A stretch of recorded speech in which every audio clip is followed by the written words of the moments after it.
This is Shriekfest 2010. We're here with Denise Gossett of Shriekfest. Now, you're the creator of Shriekfest. 11 years ago, I starred in a horror film called Chain of Souls.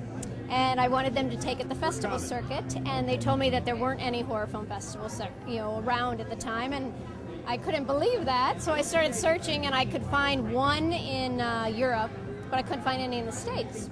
So I told my idea to my sister-in-law, and she was like, "Let's do it." And I'm like, "Okay." So we didn't know what we were doing, so we put this together, and the first year we put it together in 2 months, which was insane. But we pulled it off, and it's been growing immensely ever since. We get submissions from all over the world. It's mind-boggling. That first year, how many entries do you think you had that first year? 45! That is it! And now how many entries are you looking at? We have stopped counting. Wow, that many. Like thousands and thousands and thousands? Insane. We're here with the double B, Bo Burrows. So you're starring in H1N1, right? Yes, it's H1N1, Virus X. Tell us a little about the experience of working with the director. It was amazing, actually. We made the film on a shoestring, and it was all Ryan Stevens-Harris. He's an incredible director. He was the director, the writer, he was the cinematographer as well. And we did it in close quarters and very high temperatures with Ryan with a giant camera on his shoulder doing everything. It was a one-man show. It was amazing. We're here with Allison Kyler, and she has a Best Original Song. This is the first year for Shriekfest to have this category, just Best Original Song, whether it's like horror-related or sci-fi or thriller, so it's just Best Original Song that's horror-based. Oh, that's awesome. So you're a nominee. Congratulations. What other stuff have our viewers seen you in? You guys have probably seen me in VH1 Scream Queen Season 2. Congratulations. Thank you. It's really great. And then the horror movie called Maneater starring Dean Cain. Wow, Dean Cain, the former Superman. I know. Now he's like a horror guy. Who would have guessed? What do you have planned coming up next? Scream Queens has really been like a great base to like kind of like catapult like to get like your name known, and like I'm going to Spike TV Scream Awards at the end of October, which I'm really excited about to represent Scream Queens. And I'm doing another movie called Clown starring Corbin Bleu from High School Musical with the same director from Maneater. So it's like Corbin Bleu's first horror movie, and I'm doing a horror movie with him. Hey, HollywoodJunket.com. We're here with Bill Oberst Jr. Look at my face. What am I, a romantic lead? I do horror movies. I do films in which I kill people. Generally, I've killed about 17 people so far this year.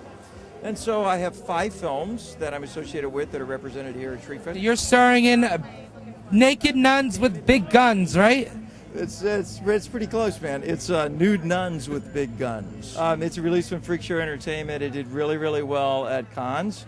And over the Boobs and Blood Film Festival, we had the first 5 minutes premiere. The crowd went crazy. Can you give us a little something about the movie? I can tell you, baby. The corrupt clergy, of which I'm one of the corrupt clergy, has taken these nuns and we're forcing them into prostitution and also forcing them to pack cocaine while naked, although they get to wear their habits. But one of the nuns, Sister Sarah, she breaks free from our hand of oppression. She acquires many large weapons, a beautiful white nun habit, and she is out hell-bent on a mission of revenge. How could you not want to see this movie? I am in one of the shorts that has been entered into the festival, and it's called Serum 1831. This one was kind of fun because I started off dead, and then you kind of reverse back into the story and see what happened. So it was interesting to, start off seeing myself looking like super scary and dead. And so we heard you worked on Coraline. Is that correct? That is correct. And can you give us a little backstory on how that came about and what you did on that project? I traveled to Portland, Oregon, where Coraline was made, and I started working on Moon Girl, which is the short that production company made before. They started on Coraline, and then I started working on the beginnings of Coraline there with Henry Selick and his whole team, and it was just fantastic. I always wanted to work with Henry Selick ever since I was very, very little, and Night Before Christmas came out, and I was sold, and that's what I knew I had to do when I grew up, and to be able to work with him was definitely a dream come true. Go on Facebook, we're going to search what?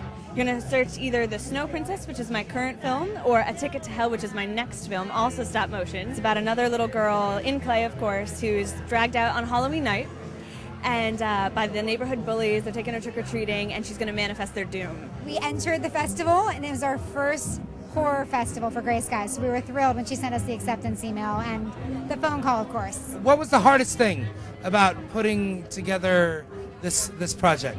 Well, as Kai and Mark can tell you, probably our 3-day straight drive from Los Angeles to Michigan, where on the way back we actually totaled our DP's car because he hit a deer. So the hazards of indie filmmaking. Hit a deer. Gray Skies is it's kind of a classic horror movie of 7 friends kind of reliving their glory days in a cabin in the woods, and then the difference here is instead of a slasher, it's aliens come down and abduct them and kind of fuck with them. We call it the Big Chill meets Signs. Yeah, one of my favorite moments in the film is with Shelley Dennis here, who, when she's abducted and brought back and they ask who did this to her, she actually does a move that gives me chills every time. I'm an actress, mostly in horror movies. I pretty much die for a living. What other projects have we seen you in? I was actually the star of The Asylum's Paranormal Entity. I've got one coming up that's a zombie comedy. It's called Zombies and A-Holes. Would it be a zomedy? A zomedy? It's a zomedy, kind of like Zombieland, only we're more jerks. We're not quite as likable. And I also just won an award for a short thriller called The Confined. What entices you to do horror flicks? I love horror flicks, and I love just this kind of like the sick minds of the people who do these things, and even myself. Like, I come up with these things and I'd be like, this would be so awesome if somebody died in this basement and there was a thing. I don't know why I love it so much, but there's something so cool to me about getting to live out really scary experiences without actually having to go through them. So in real life, I hope I don't ever get stabbed to death, but it's really fun to do, like, for fake. Do your best, Shriek. Oh gosh, you really want me to do it? I'm the queen of screaming. I don't mean to brag. Shriekfest 2010. That's what it's all about, baby.